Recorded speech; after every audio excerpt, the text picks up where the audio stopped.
সালামুন আলা ইব্রাহিম। আল্লাহ রাব্বুল আলামিন অনাগত একবারে কিয়ামত পর্যন্ত হযরত ইব্রাহিম আলাইহিস সালাতু ওয়াস সালাম, হযরত ইসমাঈল আলাইহিস সালাতু ওয়াস সালাম এবং মা হাজেরা আলাইহিস সালামের আলোচনাকে এই পৃথিবীতে আল্লাহ জীবন্ত করে রেখেছেন।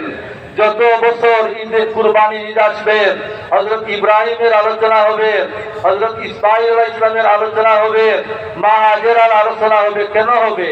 তার একটি মাত্র কারণ, আমার পূর্ববর্তী ভাই বলেছেন যে মুহসিন ইহসান এর কারণ এবং ইখলাসের কারণ, নিয়তকে খালিজ করে আল্লাহ পাওয়ার জন্য হযরত ইব্রাহিম আলাইহিস সালাতু ওয়াস সালাম তার ছেলে ইসমাঈলকে কুরবানি দিয়েছিলেন।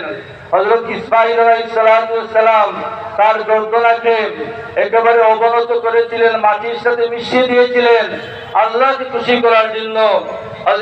হযরত হাজেরা আলাইহিস সালাম তার এই আদরের দুলালকে একেবারে অনেক কাটাকাটির পর বৃদ্ধ বয়সে যে বাচ্চা পেয়েছিলেন হযরত ইসমাঈলকে, তাকে হাসি মুখে বিদায় দিয়েছিলেন আল্লাহকে খুশি করার জন্য।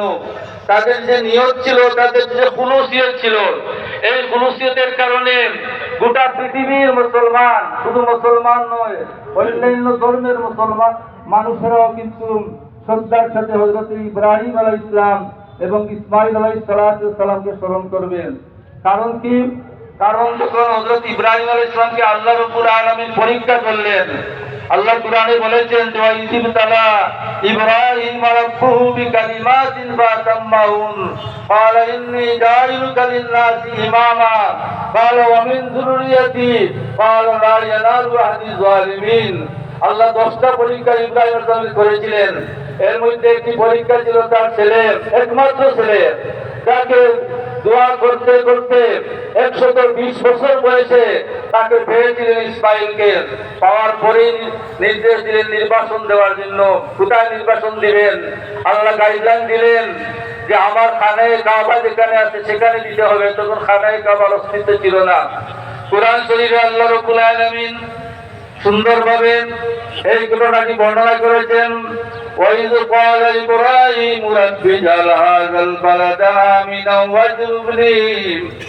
وَاجْنُبْنِي وَبَنِيَّ أَن نَّعْبُدَ الْأَصْنَامَ رَبِّ إِنَّهُنَّ أَضْلَلْنَ كَثِيرًا مِّنَ النَّاسِ فَمَن تَبِعَنِي فَإِنَّهُ مِنِّي وَمَنْ عَصَانِي فَإِنَّكَ غَفُورٌ رَّحِيمٌ رب إني أسكنت من ذريتي بواد غير ذي زرع عند بيتك المحرم